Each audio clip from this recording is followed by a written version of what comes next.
I literally worked with them for 4 years. Oh, that's great. So did you have like salary increase every other year? Were you changed from being a helper to an actual salesperson? Yes. When I got through my training, given that I was actually proactive and everything, and I started gaining some kind of attention as well. Okay. So they started training me as an accountant. Okay, perfect. I trained from that part. Okay. When I worked as a cashier for a couple, like 2-3 months, then one fateful day, so they had to send me to Kenya. Okay. Kenya to Cameroon.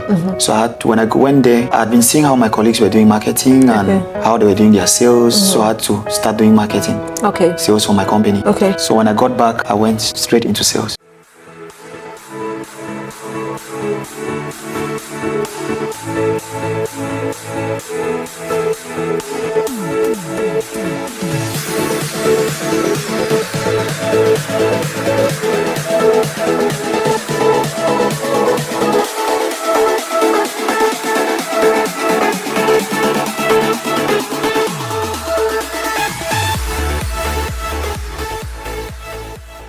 Hello family, welcome back to another edition of Dubai Experiences, and today we have someone from West Africa. He's here to share his experiences he's had in Dubai over the years.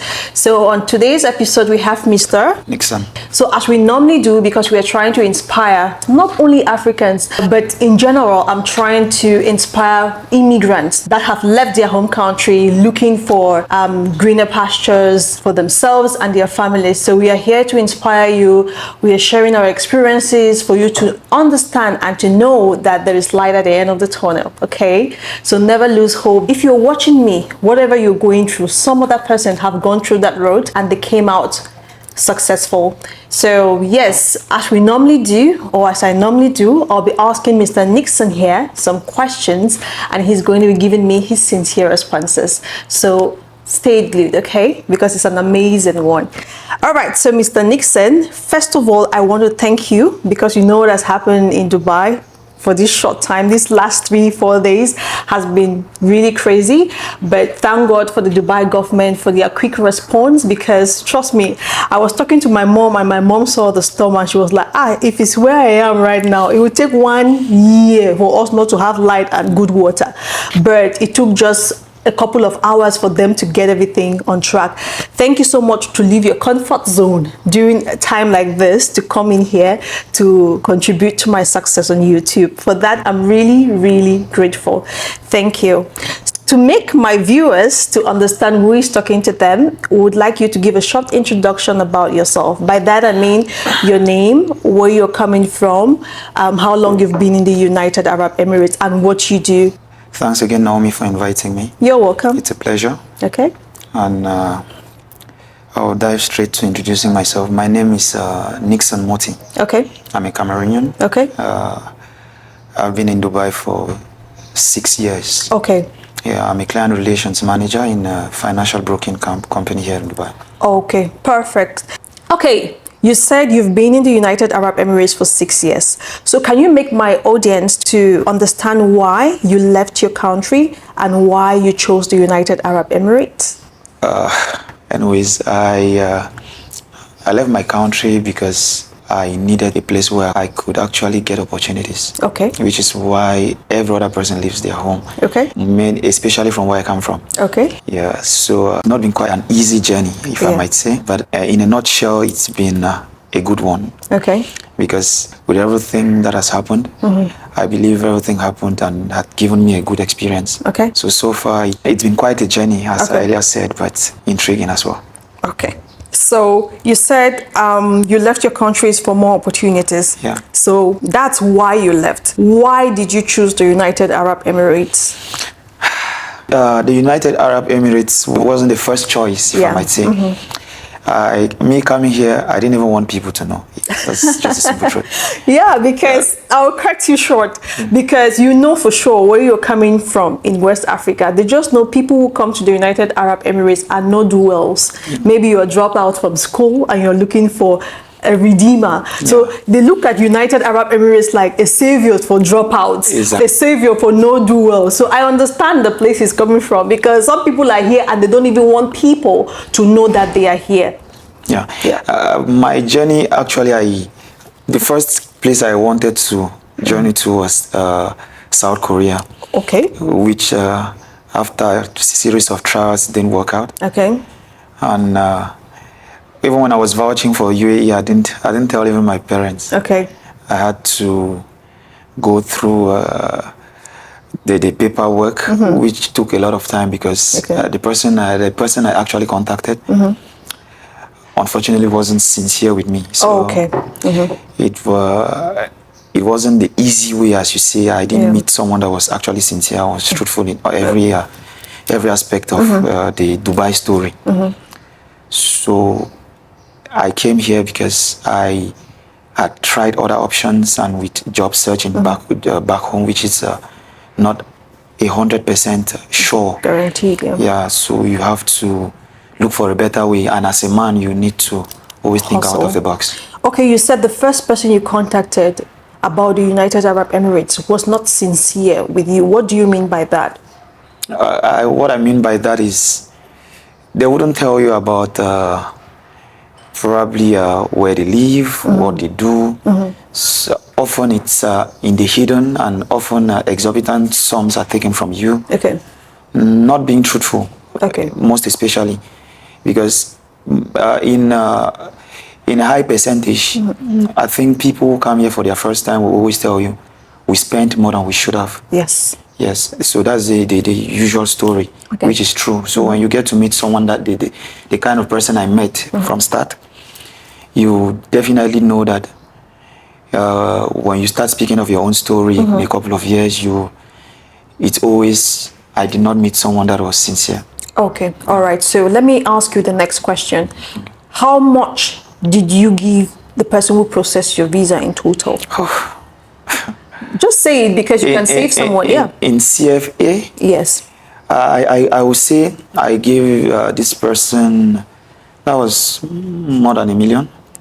Okay. In CFA, which is about 6,000 dirhams. Okay. Only for the visa? Only for the visa. Okay. And funny enough is the person, for a start, the first visa which actually came out wasn't even a 3 months visa. Okay. It was a 1 month visa. Okay. And when I realized it, because when I discussed with him before that amount was actually given to him, he told me it was a 3 months visa. But I was surprised when I saw a 1 month visa. And behold, the visa actually came out about 6 months of waiting. A tourist visa. Okay. After 6 months of waiting, after that amount was given to him, then when he sent the 1 month visa and I rejected, that is when he told me he was sorry, that he didn't notice. How did you not notice? I didn't, yeah. So the aim at that point is leaving Cameroon, leaving home. So, yes. And I could not complain to anyone because I didn't want anyone to know, not even my closest. Okay. So I stayed back. He sent me, he stayed again for about a month. Okay. Before sending me now a tourist visa, the 3 months visa. All right. Then asking me again to send him some monies again for the flight ticket. But back then I had lost trust, so I didn't. I actually asked a brother to help me pay for my flight. Okay. Then that's how I found myself here. All right. Your story is a little bit pathetic because of how much you spent. I had someone that came to my show and said he spent 3 million for a 1 month visa. Yeah. And I was like, that was demonic. Because some people, you say that, and some people, oh, it's his business now. No. When you have to take that much profit off someone, it's not fair. And then you're not even giving the person the right information. That is the thing. It doesn't even make sense whatsoever. He spent 3 million for a 1 month visa. And when I asked him, is the person still in Dubai? And he said, yes, the person is still in Dubai. And when he see the level at which you have attained, what is he actually thinking in his head? Anyways, maybe this person is actually lucky that it actually sees the person. Yeah. Because hopefully this video goes far so that the person who actually did that sees me as well. Yeah. Because I'm one of those who are not picked from the airport. Okay. Yeah. We'll get to that point. We'll get to that point. The next question would be, how did you find yourself here? You've already explained how it was 6 months. Yeah. They used 6 months to process a Dubai visa. That's way above the normal. Yeah. Because my visa took, is it 1 week? Some at that time, yes. No, at that time, because it was long time ago that I came. It's like 1 week and it was done. You understand me? So when you're telling me 6 months, it's just like, what is he saying? Because my head is blasting. Okay. So on the next question, because I want to ask, did you make any research, or did you just have UAE? Okay, South Korea did not work out. Yeah. And you had UAE as the next option. Did you make any research about the UAE, or someone just told you about UAE and because you were so driven to leave your country, you just decided, okay, let me go to UAE? Did you make any research? I'm one of those who did not come to Dubai because of the luxury. Okay. I came to Dubai because of with a different mindset. Okay. Yes, I am not from a very wealthy home, so I had to do the needful. Okay. I had to change the narrative, which is something I always say. Okay. Changing the narrative in the sense that you take a different direction, a different path from what your brothers or what others have been taking. Okay. From what your examples have been taking. Okay. And I would say Dubai has not actually been an easy take, but at the end of the day, I regret nothing out of it. Okay. Yeah. I came here. No, the story, I heard of stories. You get, I've heard how people come here and they go back. But I have this mindset of my story is different. Okay. So what I'm asking is, did you make any research before landing into DXP? Did you make any research? Yes, I'm getting there. Okay. Okay. I'm getting there. My story is different in the sense that the research I made, I could only do them because when you go online, all you see is luxury about Dubai.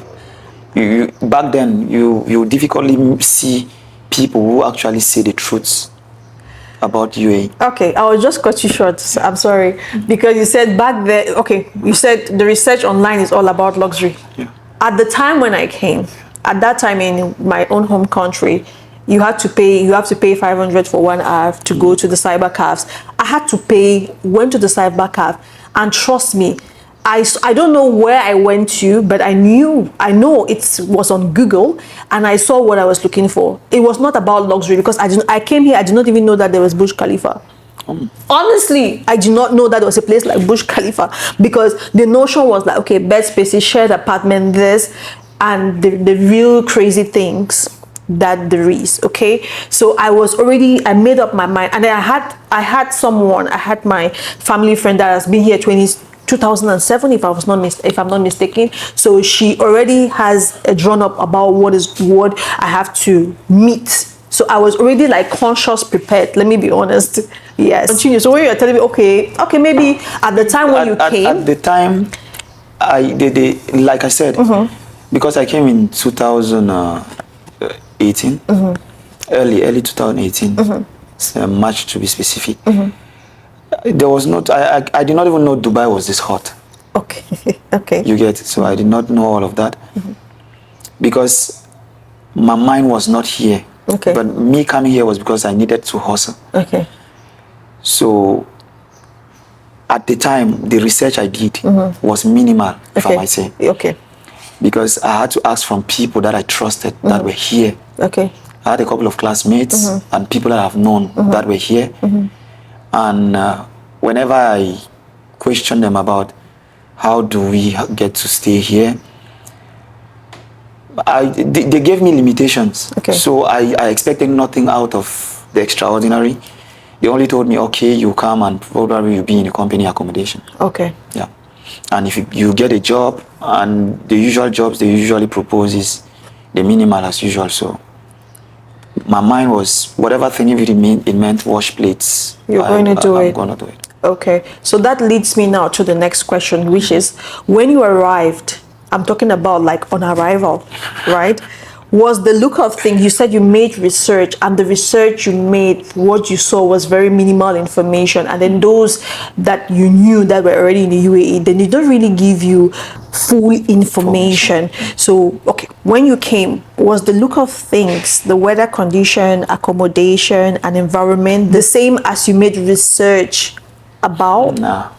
So what happened? Let's start with the weather condition. Anyways, the weather condition. When did you come in? I came in March. Okay. It was not that. It was warm. No. Back then, it was hot. I remember when I got to the airport here, it was still comfortable. Then when I got outside, the heat blasted your brains. I nearly went back. The heat actually was way too much for me. Well, from where I come from in Cameroon, I was born and bred in a hot area. That's Douala, to be precise. But the heat I saw at never. It was way too much for me.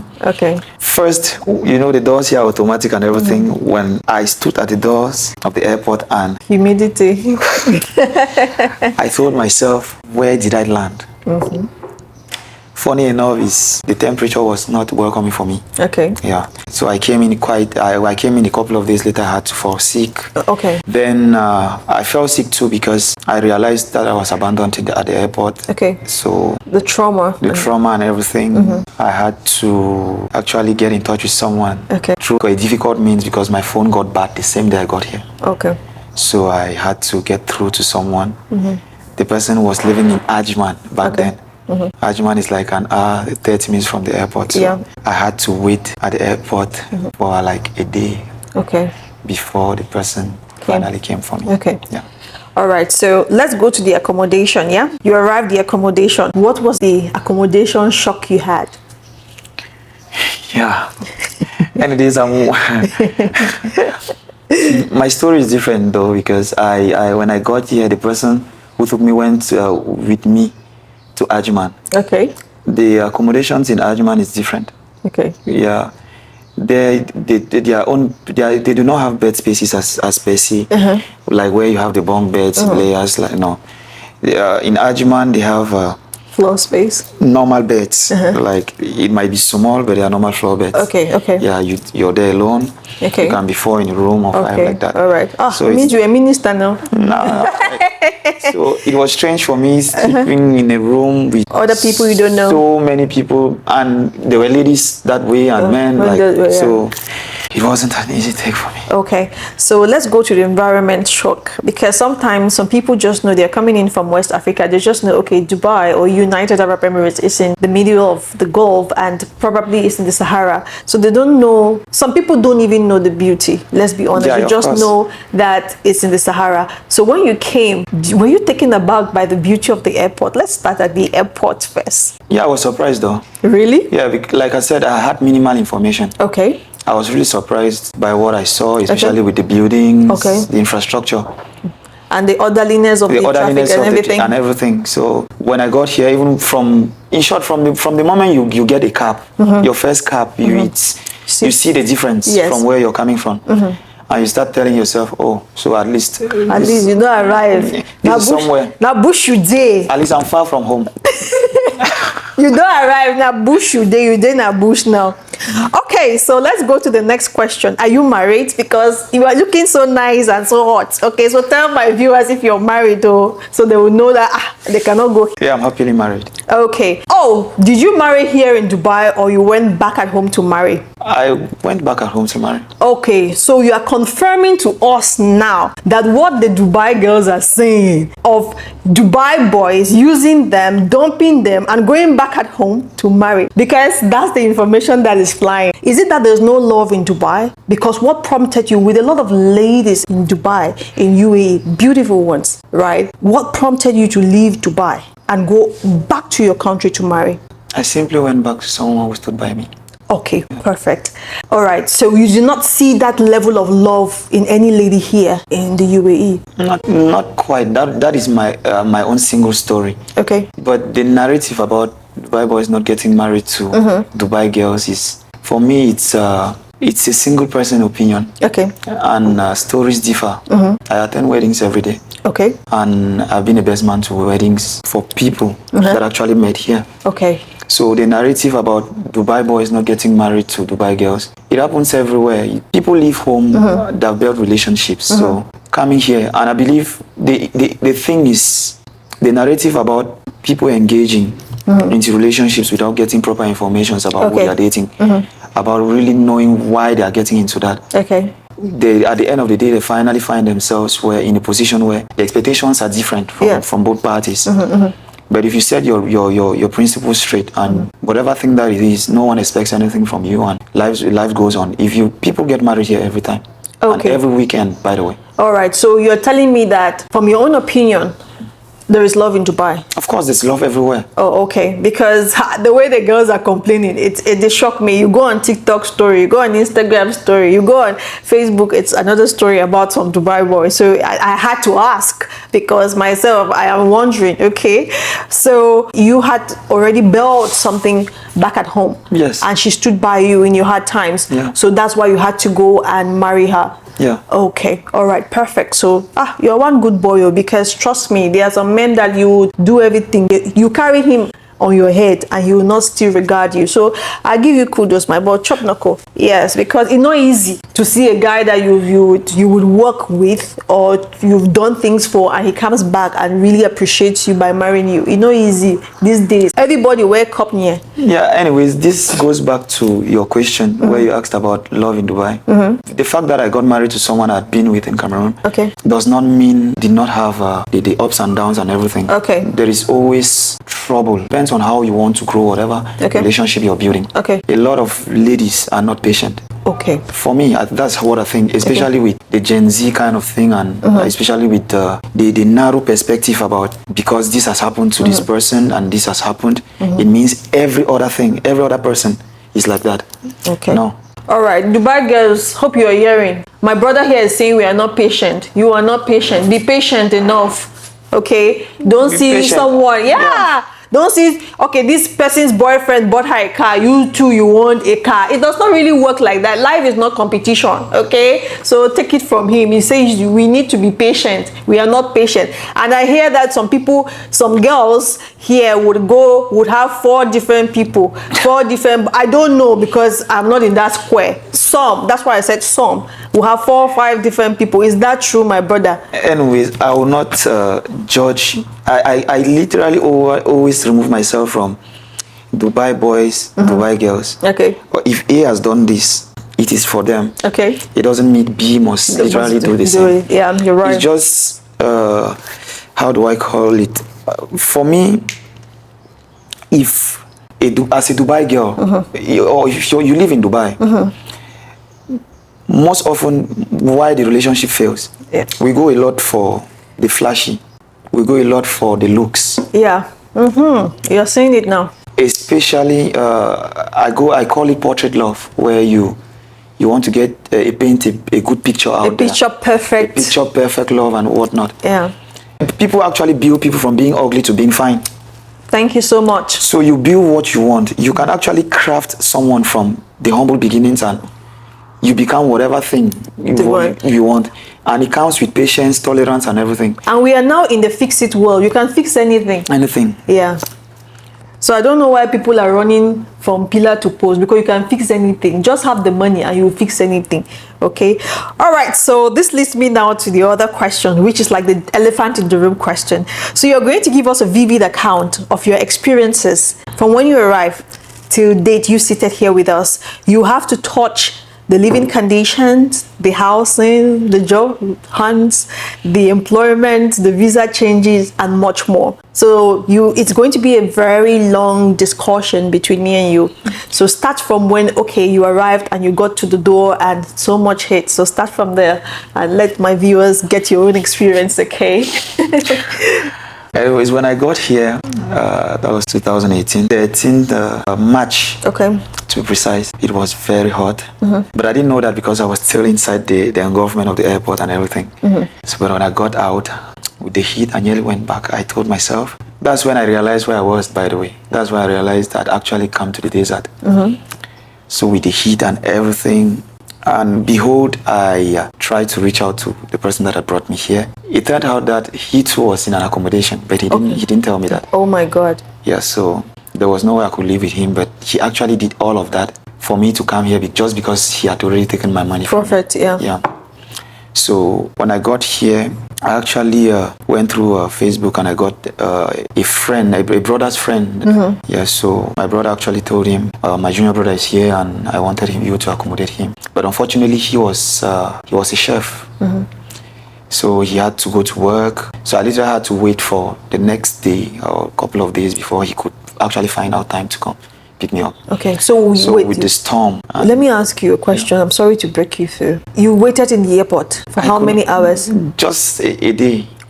It's not just. It You are saying just a day. It's not just, though, my dear. That can really make you stressed. Do you know what it means to stay in an airport? Yeah, I was stranded, confused.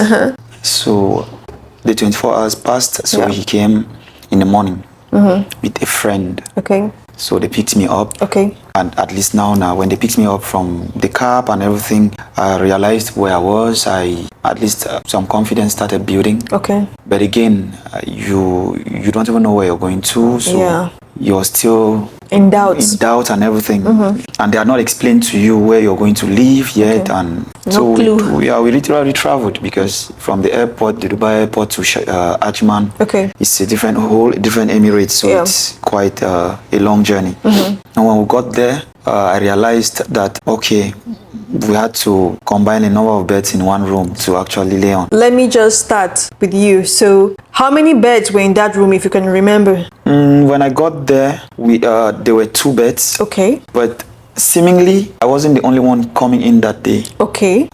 When you come, the first thing is you're welcomed. And they ask you to sit. At least you sit, you're still trying to imagine yourself. To see where you are. And you're still being observant of the environment. Then you're wondering if they're going to take you now to a different room where you actually can. That's when they tell you, okay, how much money did you come with? Give them to us. So when you give... Wait, so they asked you, the person who picked you, your brother's friend, asked you, how much did you come with? Can you remember how much you came with? Because I've had people who have sat here and said they came with just $10. And he was not able to take them from the airport. So how much did you come with that he was asking you to give? I came here with like 200K. Okay. It was about $400. Okay. Yeah. All right. You are rich now. No, yeah, because for funny enough is, yes, I think that was the amount I got in here with. But come on, it's just about... It won't last 2 months. 2 months is too much. You want more. It won't last anything. So it was because when they took the money from me, automatically you will not see it again. So yes, we had to get a bed. Given with the living standard in Ajman is different, so they got me a bed that morning. I had to get some few stuff for myself, the bed sheets, the mattress, and well, the first night was difficult because we were a lot in the room. Okay. Yeah, and there were a lot of strange faces. I could barely sleep. Of course. My phone had gotten bad. So it was another challenge for me again. So I could barely communicate. I slept in Union for like 3 days. You slept in Union for 3 days? I would leave work, go to Union, spend time there and just struggle, sleep, and I go to any public washroom and just shower. Yeah.